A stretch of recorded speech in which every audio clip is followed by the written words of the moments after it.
Fala pessoal, aqui é o Kelvin do Corte Podcasts. Se vocês têm ambição de ganhar dinheiro com criptomoedas, no primeiro link na descrição vocês irão encontrar o curso Mestres do Bitcoin do Augusto Baquias. Legal, e na verdade assim, que você estava falando da comédia, às vezes a comédia tira sarro de uma situação, né? Tipo, humorista fez piada com a rua esburacada. Pô, é uma merda ter rua esburacada. Mas não foi o humorista que esburacou a rua pra fazer piada. Exato. Ele tá falando de um problema que o problema existe. A despeito dele, ele não tem nada a ver com aquele problema. O Chico falou uma vez naquele O Que Vida Vida, sabe aquele quadro fantástico? O Chico Anísio falou que, eu acho maravilhosa essa frase dele, que ele falou assim, o humor é tudo, até engraçado. O humor é quem denuncia. O humor é quem joga luz no problema. Perfeito. Então, assim, existe pra isso. Você vê o humorista falando de um problema, antes de você pensar assim, pô, mas ele tá falando de...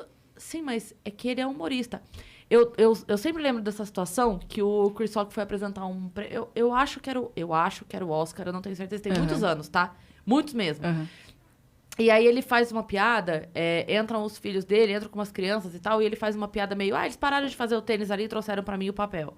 Meio que zoando que estavam em trabalho infantil. E aí a internet caiu matando em cima dele, no sentido assim, isso não é um assunto pra fazer piada. E aí eu falei, gente, espera um pouquinho, deixa eu falar uma coisa séria. Ele não é um pintor de quadros para pintar um quadro sobre trabalho infantil, ele não é um poeta para fazer uma poesia sobre trabalho infantil. Ele é um humorista. Ele está numa baita audiência mundial e ele trouxe esse assunto da forma dele. Claro. Botando um holofote. Botando um holofote neste problema. Então, assim, é claro que é desconforto. Por quê? Porque a pessoa que tá usando um sapato de $8.000, ela não quer lembrar que naquele momento tem criança trabalhando. Então dói. Então é mais fácil ela criticar o cara que fez a piada do que assumir que naquele momento, enquanto eles estão lá comendo caviar com vestidos caros, existe esse problema. Sim. Mas o que ele fez... O que eu penso é assim, se eu fosse uma criança vivendo esta situação, eu amaria que um humorista chegasse no meio de um evento caríssimo e fizesse todo mundo lembrar que eu existo. É isso. Da maneira dele? Da maneira dele, mas é porque ele foi lá pra fazer piada. Ele não foi lá pra fazer uma escultura de gelo. Então, ele levou em forma de piada. E quem ele ofendeu? Quem? Exatamente. Porque não foi a criança. Não foi a criança. Né? Não foi a criança. Que tá precisando de ajuda. Ele foi lá gritar.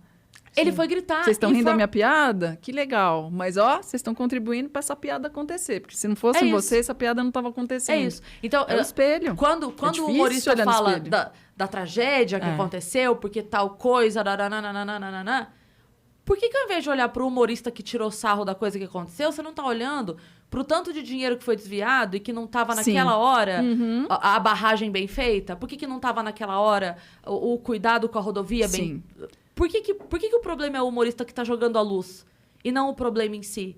Não foi o humorista que desviou o dinheiro, não, pra aquela cagada acontecer. Eu tenho pavor de censura. Pavor. Qualquer tipo de censura. Não tô falando de censura, vamos supor, para programação infantil, isso são outros 500. Sim. Tô falando de liberdade de imprensa, de censura, de você poder ser o que você é, de falar o que você quer falar, no local certo, óbvio, porque a gente tem que também ter essa dimensão. E outro dia eu ouvi o Léo falando sobre isso, o Léo Lins. E é isso. O que ele falou? Óbvio que ele faz uma piada totalmente no limite. Sim. Mas as pessoas que curtem o Léo sabem isso.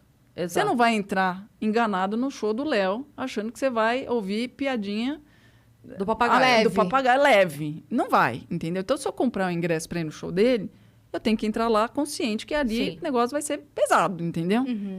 E é isso, o show dele é esse. Agora, é o que ele disse. Quando ele tá na TV aberta, ele toma cuidado. Tem um limite. Exato. E ele sabe que tem esse limite. Porque aí é o contrário, é ele entrando na casa das pessoas. Exatamente. E eu achei genial o que ele falou. Ele mesmo tem que se colocar este limite. E não essa censura tem que ser dada para as pessoas. Sabe? Não você não pode privar o humorista, que é um artista, que é um gênio, que é um criativo. Porque é isso. As profissões que usam a criatividade, a sensibilidade, são menosprezadas. As pessoas acham que só quem lida com número, com ciência... Cara, é muito difícil fazer.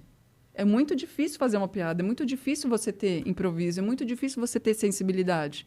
É um baita talento e tem que ser valorizado. A gente tem que parar de achar que as pessoas que lidam com esse tipo de sensibilidade, com cultura, são menos, são piores, que elas não têm que ser respeitadas, que elas não têm que ter incentivo, não têm que ser patrocinadas. Tudo. E agora, na pandemia, a gente viu como é importante. Quem ficou sem música? Quem ficou sem piada? Quem ficou sem streaming? Quem ficou sem televisão? A gente precisou de tudo isso. Precisou de cultura dentro de casa. Precisamos de livro. Entendeu? Eu ia te perguntar, e no jornalismo, qual você acha que é o limite? Da censura?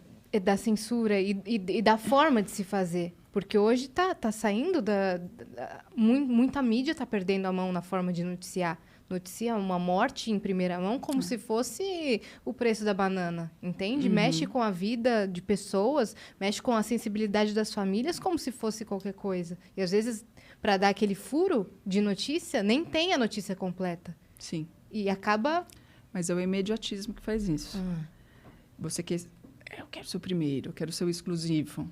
Eu sempre falo lá com a turma que trabalha com a gente não precisa ser o primeiro, mas tem que dar bem feito. É melhor ser o segundo, terceiro, quarto, 10º, mas quando dá bem feito, bem apurado, bem checado. Sim, com cuidado. Com cuidado. Porque ninguém lembra do primeiro. As pessoas lembram de quem fez bem feito. Você pode lembrar do primeiro que fez bem feito, que acontece. Sim. Né? Agora, tem muita gente que fala que é jornalista e não é. E é uma outra profissão que as pessoas estão jogando na lata do lixo. E colocando... jornalismo não presta. Jornalismo é uma porcaria. Não é, não. É necessário. Porque a gente tem muita fake news. E a gente precisa do jornalismo bem apurado para dizer para a gente o que é e o que não é. Sim. Porque tem gente que acha que... Porque hoje as pessoas pegam esses posts de WhatsApp e acham que isso é jornalismo. Eu li uma notícia. Aonde? Na internet. Onde? Não é notícia. Você dá uma fofoca. Teve agência checadora postando fato sem checar. Você viu a vergonha que passaram? Sério? Então, você não viu? Que tiveram que fazer uma outra publicação. Eles fizeram pra uma publicação... o que checou errado. Eles fizeram uma publicação no Dia da Consciência Negra. Muito delicado. Muito delicado. Falando sobre termos que teriam origem racista. Só que não era. Era tipo assim... Era historinha de WhatsApp. Sabe? Ela aquela coisa de... porque Sim. o criado mudo não sei do quê. Sabe? E aí... Só que já tinham feito a publicação. E a publicação fez assim, né? Plá, porque com todos depois os não termos, não volta mais. com todos os termos e falando que eram. Só que nem todos eram. E aí tiveram que refazer, falando... Gente, olha, a gente foi atrás e tal. E aí a galera... Porque era uma agência checadora. Sim. Pô, quem não é pra cometer o erro, Mas sabe? ninguém tem a verdade absoluta de nada. Então, mas é quando eles, ir atrás. refizeram, que daí falaram assim, a gente foi atrás, e aí a gente fez um estudo detalhado e falaram assim, por que não fez na primeira vez? Que a gente, O estudo detalhado era pra ter sido feito antes de vocês postarem. Porque o jornalismo mesmo que a gente tem que fazer é conversar mais do que uma fonte. Esse é o certo. É isso que a gente aprende na base. E fonte, né? E fonte. Não a Nina, 6 anos, né? Exato. Você tem que checar com pessoas que estudaram sobre aquilo, que conversam sobre isso. Por exemplo, esse tema da questão racial é muito delicado. Porque muito estudo está sendo feito hoje. Por quê? Porque proibiram a gente fazer. Porque é muito mais legal não fazer, né?